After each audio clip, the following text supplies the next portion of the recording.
How's it going today, guys? In this video, I'm going to be talking about the Scalarworks 193 red dot mount and also the Scalarworks 193 magnifier mount.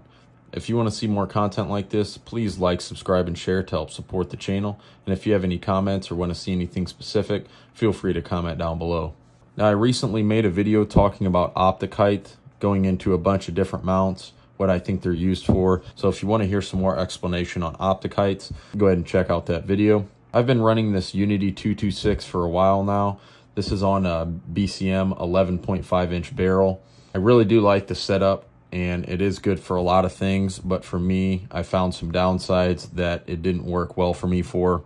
My main problem with this optic height is that I was getting more of a chin weld, and for me, I would like to get as much of a cheek weld as possible while still being able to have a heads-up shooting position. It caused a little bit more difficulty for managing recoil. I wanted to step down a notch and go to the 193 to gain a little bit more of a cheek weld, which will help with keeping track of the red dot and getting a little bit better of recoil management. Another problem that can be hit or miss for some people, which it really depends on your zero, is your height over bore. So from the top of the rail to the middle of the glass, this is about 2.26 inches. We have the Leap 1, which is the aim point mount. This is the aim point 3X Mag-1. I have a video on that if you want to see some more stuff on that. 30 millimeter magnifier QD 193 height Leap 6 from Scalarworks. Now here you can see the difference.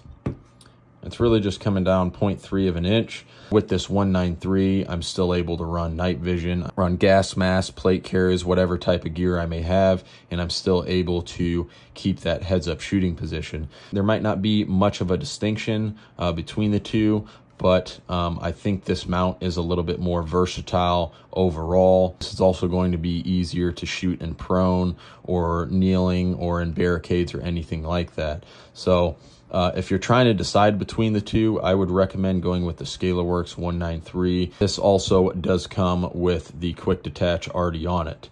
These mounts are extremely lightweight. I'm also going to show you how to properly install these on your rifle. These also return to zero very well, if not every time. So if you quick detach this and then you throw it back on, your zero, according to Scalarworks, I would say Scalarworks makes some of the best mounts in the optic industry right now. The only two downsides going to this is I can't run iron sights through here. I won't be able to see them unless I get some very small iron sights, which I'm sure you could find. With the Magnifier 193 mount, this flips off to the side, so whichever way you have it mounted, it'll flip off at a 90-degree angle. Getting ready to mount. In the Scalarworks box, all that came in it was a warranty card. We had this bag with some screws in there. They already do have some Loctite on there. I'm not going to add any more. For the Aimpoint Micro T2, I contacted Aimpoint and they said not to use Loctite because these helicoils or the spring threads in there, they act as a Loctite to keep those in there. So I'm not going to add any more Loctite to that. You can if you want, but if you do, you risk actually stripping out these helicoils and then it's unreliable and you won't be able to mount a screw into there. I always make sure I torque these down. You want to make sure you torque your T2 to 12 pounds or whatever optic you're mounting. Just make sure to torque it down. If you're not going to torque it down, just do a little bit harder than hand tight. It doesn't need to be extremely wrenched in, especially with how fragile these little springs are down there. I'm going to cant it to the front. You could reverse can it to the back if you want, but having it farther away from you always helps, at least with red dots. Now, if it was a scope or something, you might want it back farther, but having it farther towards the front is just going to help you pick up that dot easier. Just going to turn this upside down and then slowly start these screws in there. They do also send out this long Torx bit. It is a T10. Now for these, I'm just going to flip the optic upside down and then stick it in that way.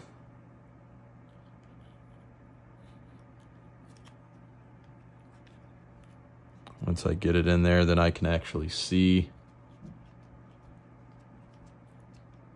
Just make sure you're not cross-threading these, especially if you're doing it for the first time. You shouldn't feel any resistance. If you are, just back it back out, make sure it's lined up. Just like that. Should go in nice and easy. I'm just gonna snug these up.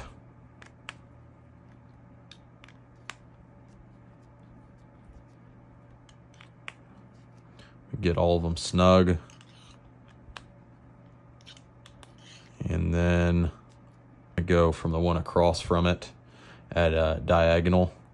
Give that a bit of a turn, go up top, small turn, go up top, small turn. I'm just going to keep going back and forth in the X pattern.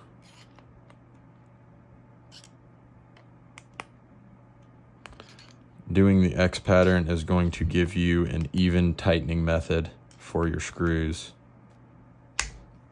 Now if you heard that click, that means I'm at 12 inch pounds. There's 12 there, 12, 12. Then you can just go back through, just make sure they are indeed at 12. And that is it for my Optic. Looks good there, and then you can see I was at 12 inch pounds. It just comes with the mount. These two screws right here already have Loctite on them. You can add a little bit more, which I will be adding a small drop. When I took the other mount off, it actually melted the Loctite off there. I like this 243 because it is grease and oil and any type of solvent and heat resistant. So this 243 is nice. I used to use 242, but this 243 is better. You can also use Vibratite, the blue Vibratite. They make good stuff as well. For this, it is a different head, and I will be mounting this to 25 inch pounds per Scalarworks. So I'm going to turn that to 25. I'm at 25 there. And then you just want to find out whichever way you want this to flip. So since I am a right-handed shooter, I'm going to want it to flip to the right, which will be away from my body. If you have it where it's flipping to the left, and then you have it slung against your body, it's not going to lay flat. This magnifier is going to be hitting on your body the first thing. So I'm going to want it orientated to the right, just like that. When it is in the upright position, I just want it as straight as possible. And shake your Loctite up a little.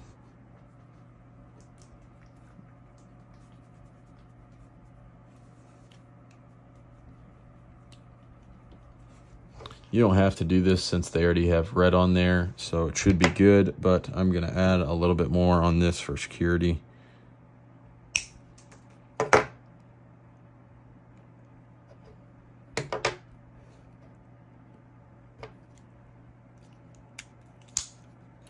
Just gonna turn this to the back side, do one drop on the back of these screws.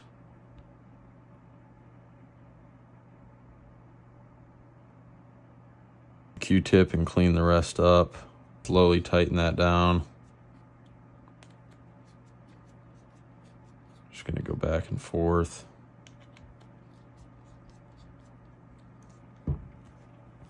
And I do have this pushed all the way back on the mount.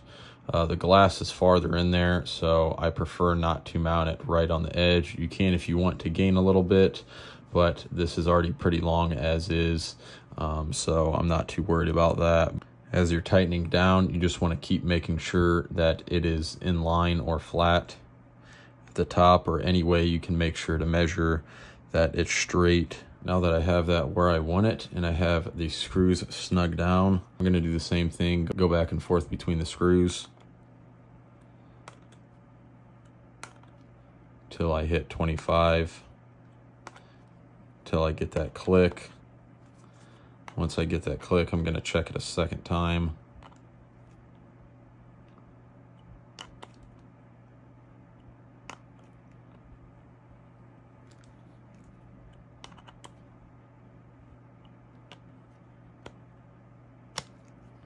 There's 1, there's 2, 3,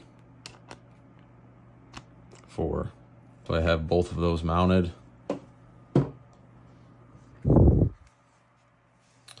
Now, regards to placement for my red dots, for me personally, I'm always going to get it as far on the upper receiver as possible without going onto the Picatinny of the handguard. Right there is perfect. If I went out to here, I am a little bit onto that, so I don't want to be there, but right there is perfect. Now I'm just going to slowly tighten that.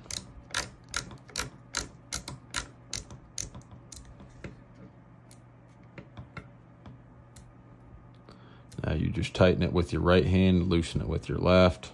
Not going onto the handguard Picatinny rail. My magnifier, I'm gonna loosen that up. With your magnifiers, if you can, you wanna get it butted up as close as possible, which would be right there. But I try to get my magnifier and scopes about flush with the charging handle. That's a good rule of thumb. Now that I found where I want my magnifier, just tighten that with your right hand, which that's snug. And I was actually able to mount it 6 Picatinny slots back. So right in that middle piece, that is the 6th Picatinny open slot back from the Optic. And from mounting it there or keeping it as close to the Optic as possible, I didn't notice any deviation or clarity issues or anything like that. So I was able to get it back just past the charging handle, which I can lift it up without having to duck my neck in, which feels great. It feels a lot better than pushing all the way forward, and then you have to mess with your length of pull, or you have to really smash your neck in farther just to see. So this is actually still really comfortable.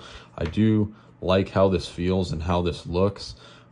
So far, looking through, I haven't noticed anything that I don't like about it. Also, with this magnifier, depending on where you mount it, it does give you the option to mount a rear backup iron sight if you want. When I flip this over, it's not, it barely goes over to the side. Like, I've seen other mounts that drastically hang over. This actually keeps it pretty tight to the gun where it's not hanging over a huge amount. This is the 3X Mag-1, so if you are looking for a magnifier, EOTech makes great stuff, but I do like how this is longer, so I can mount my primary optic forward to prioritize that, but I can still get way back far enough to where I don't have to adjust anything, and it works very well. It doesn't really hang over that far. The only problem I do have about the hanging over of it, it is right in front of the ejection port. You could get a lot of buildup among here. Not a huge deal, and the good thing about it is that it is recessed, so hopefully that blocks a lot out. But when I'm training and stuff, I do just tape over that so nothing gets in there. I don't have to clean it.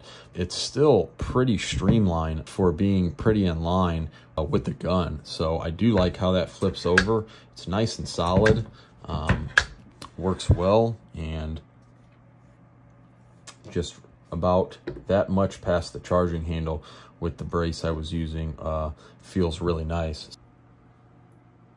So see if I can get it to focus.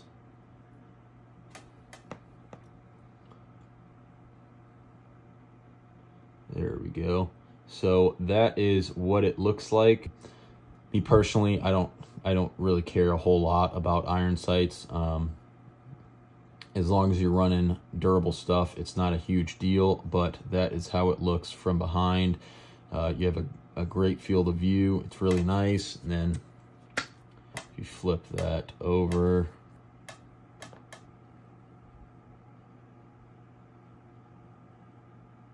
it's not a great view, but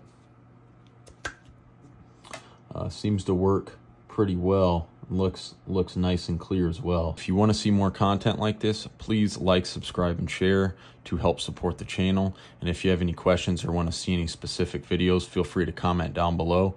Thank you for watching.